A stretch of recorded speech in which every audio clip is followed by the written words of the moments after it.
Welcome back to the channel. The algorithm, that is the source of all our pre-constructed decks in Keyforge, is busted. Don't worry, because Fantasy Flight Games has already confirmed that they are working on a fix as a content creator who loves the beautiful game of Keyforge.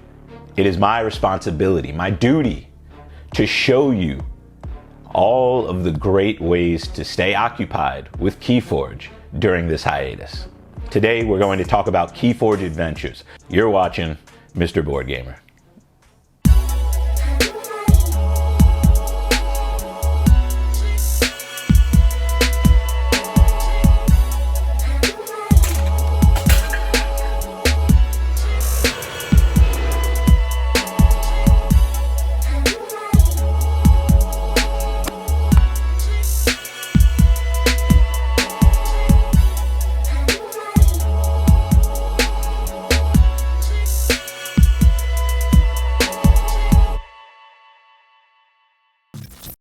Fantasy Flight Games has developed two separate cooperative adventures for Keyforge, with more on the way. The first adventure, Rise of the Keyraken, pits 1 to 3 players against a deep-sea horror, sealed beneath the ocean long ago by an ancient, long-forgotten civilization. The Keyraken has been released by an evil Aquan cult, threatening to submerge the surface world in its wake. In Rise of the Keyraken, players will follow the standard rules of Keyforge with some new mechanics that govern the way the Keyraken deck is played. Our Archon's objective is to defeat the Keyraken by dealing damage to it directly before it can capture enough amber to ascend 4 times, breaching the surface world and destroying everything in its path. All players will be working as a team in this adventure, and their cards can affect each other's creatures to assist them throughout the game. Players do not win this adventure by forging keys. Instead, when a player does forge a key, it reduces the Keyraken's armor, making it more vulnerable to direct attacks from your creatures. The Keyraken will take its turn after each player turn, meaning it's going to have a lot of board presence, and things can escalate rather quickly. During the Keyraken's turn, the adventure deck will play 2 or more cards in one turn, and then resolve any creature or artifact abilities in play. Keyraken cards are always considered House Keyraken for the purposes of card effects. You can always change the difficulty of this adventure by increasing or reducing the number of cards that the Keyraken plays on each turn. Some of the Keyraken's creatures will introduce a new keyword, Prey. Creatures with the Prey keyword will fight following the card text when they are activated at the end of the Keyraken's turn. If a creature does not have the Prey keyword, or there are no targets for it to attack, it will reap, gaining amber instead. Similar to the player's Archon decks, the Keyraken deck features creatures, artifacts, and action cards. Once the players have dealt 30 damage per player to the Keyraken, they have won the game. Your party of Archons can go back to nuking each other's vaults and fighting over that precious amber. I've won a solo Keyraken adventure, but good lord, did she stomp me out the first couple of times. I feel like when you're playing solo, you've got to find a good deck that's got a lot of creatures, a lot of amber control, because you're going to be vying to keep amber from the Keyraken, but also make sure that you have the opportunity to forge keys fast enough to reduce that armor and just land those direct hits.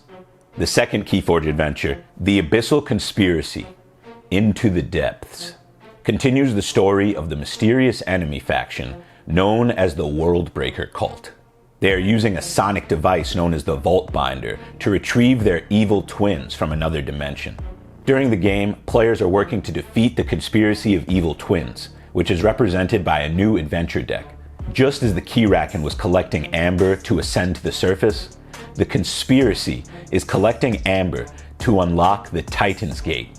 Each player starts out aboard the SLRS for Texelon. There are 9 location cards for Into the Depths. Players will not be forging keys in this adventure. A player can move to another location by spending amber at the start of their turn. How much amber is going to depend on how far you want to travel. Players will have to execute a flawless plan to survive. First, they need to find the Vault Binder artifact in one of the top 6 locations. Then, they need to travel to the Titan's Gate to lock the evil twins out of the Crucible forever. Throughout the game, the conspiracy will unfold. The adventure deck will play creatures and artifact cards and gain amber. Players will take turns activating the conspiracy deck. Depending on the difficulty setting, players will draw 2 or more cards on the conspiracy deck's turn. When a creature is played from the conspiracy deck, it enters above the active player's battle line. This will show that they are engaged with that creature. When a player moves locations, any engaged creature moves with them.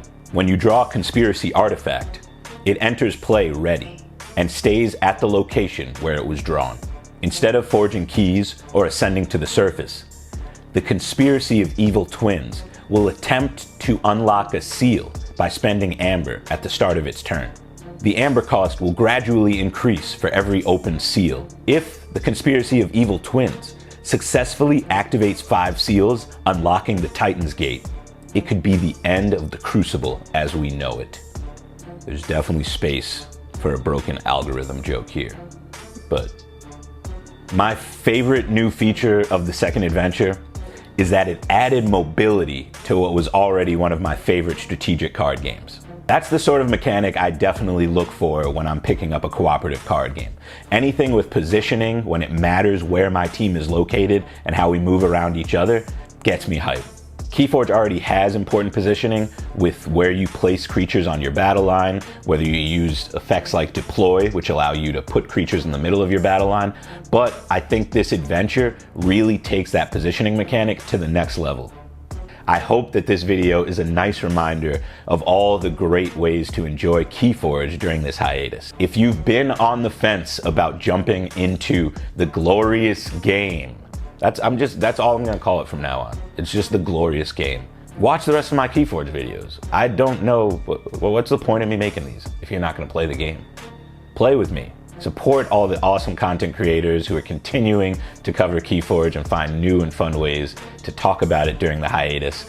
And if you want to jump online, the Crucible.online or Tabletop Simulator through Steam are great ways to learn the game online for free. Join me and we'll take down the key racking together. Appreciate you for watching.